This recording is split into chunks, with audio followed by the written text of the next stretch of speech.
400 करोड़ से ज्यादा space bodies, जिन्हें हम मीटरॉइड्स के नाम से जानते हैं, हर दिन अर्थ की ग्रेविटी फील्ड के अंदर आ जाते हैं। इनमें से ज्यादातर छोटे छोटे पत्थर होते हैं जो कि हवा में ही जल के खत्म हो जाते हैं और बहुत कम एटमॉस्फेयर को पार करके अर्थ के सरफेस तक पहुंच पाते हैं। मीटरॉइड्स जो अर्थ के सरफेस तक पहुंच जाते हैं उन्हें मीटरॉइड्स कहते हैं। उस समय वो कोई पर्टिकुलर डैमेज कॉज नहीं करते हैं, पर लोगों में पैनिक सिचुएशन जरूर क्रिएट कर देते हैं, जैसे कि कुछ टाइम पहले चोयोबिस्क नाम की जगह पे हुआ था। पर क्या होगा अगर हम मीटरॉइड की वेलोसिटी को बढ़ा देते हैं लाइट की स्पीड तक? हालांकि कोई भी पार्टिकल जिसका मास है वो लाइट की स्पीड को अचीव नहीं कर सकता, पर इनफैक्ट हमें इतनी स्पीड चाहिए भी नहीं। अगर वो स्पीड के आसपास भी हुआ तो काफी होगा। लाइट की स्पीड वाला मीटरॉइड पूरे सोलर सिस्टम के लिए एक शॉक की तरह होगा, पर इससे पहले इसे प्रॉपर ऑर्डर में कर लेते हैं। सबसे पहले एक बड़े गोल पत्थर के बॉल को इमेजिन करो जिसका डायमीटर लगभग 30 मीटर है, और हम जस्ट इसे धरती की तरफ छोड़ देते हैं 3000 किलोमीटर पर सेकंड की स्पीड से। तो सबसे पहले जो बात आपको पता होनी चाहिए कि हमारे एटमॉस्फेयर की हवा इतनी ज्यादा स्पीड की वजह से न्यूक्लियर फ्यूजन में बदल जाएगी, और इससे जनरेटेड हीट और एनर्जी शायद उस बड़े से पत्थर के बॉल को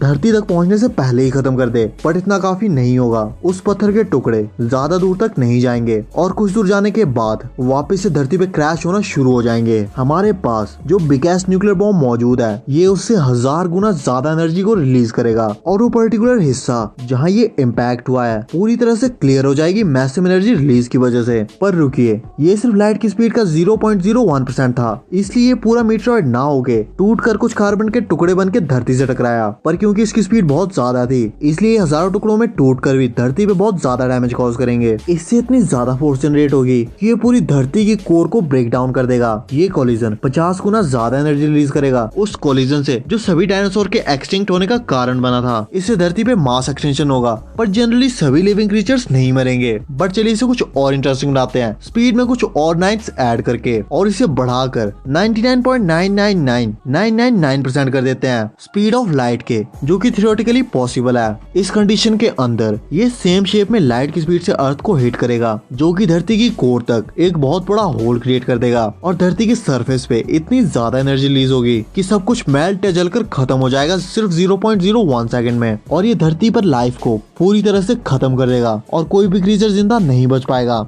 पर चलिए इसे थोड़ा और इंटरेस्टिंग बनाते हैं, स्पीड में कुछ और नाइन्स ऐड करके इसकी स्पीड 0.9999999999999951% और बढ़ा देते हैं। ये होगी फास्टेस्ट स्पीड जो कि किसी भी मास वाले ऑब्जेक्ट ने अचीव की हो। ये इतनी ज्यादा फास्ट होगी कि कोई भी मॉडर्न कंप्यूटर इसके बारे में कुछ नहीं बता पाएगा, और किसी को कुछ पता नहीं होगा कि आगे होने क्या वाला है। ये धरती पर गिरेगा बगैर किसी की नजर में आए और धरती की कोर में पहुंच के गायब हो जाएगा। उससे जनरेट होगा एक बहुत बड़ा क्लाउड जो कि कोलिजन पॉइंट से चारों तरफ को मूव होना शुरू हो जाएगा। ये क्लाउड बना होगा प्लाज्मा रेज और स्पेस रेडिएशन से। इसके बाद बस 0.04 सेकंड के बाद पूरा प्लेनेट आग के बादलों के अंदर होगा और सरफेस में मौजूद हर चीज पूरी तरह से मेल्ट हो चुकी होगी। हमारी धरती सन से ज्यादा ग्लो कर रही होगी और लगभग सन के बराबर ही गर्म हो चुकी होगी। ये भी हो सकता है कि शायद इस कोलिजन की वजह से अर्थ अपने ऑर्बिट को छोड़कर कहीं और चली जाए, पर इससे फर्क नहीं पड़ता, अर्थ पूरी तरह से खत्म हो चुकी होगी। और क्योंकि ये सब कुछ 0.9 सेकंड में खत्म हो जाएगा, इसलिए बिल्कुल ही पेन फ्री डेथ होगी। वेल, अगर यहाँ तक पहुंच चुके हो तो वीडियो को लाइक कर देना, और ऐसी और भी अमेजिंग वीडियोस के लिए चैनल को सब्सक्राइब कर देना।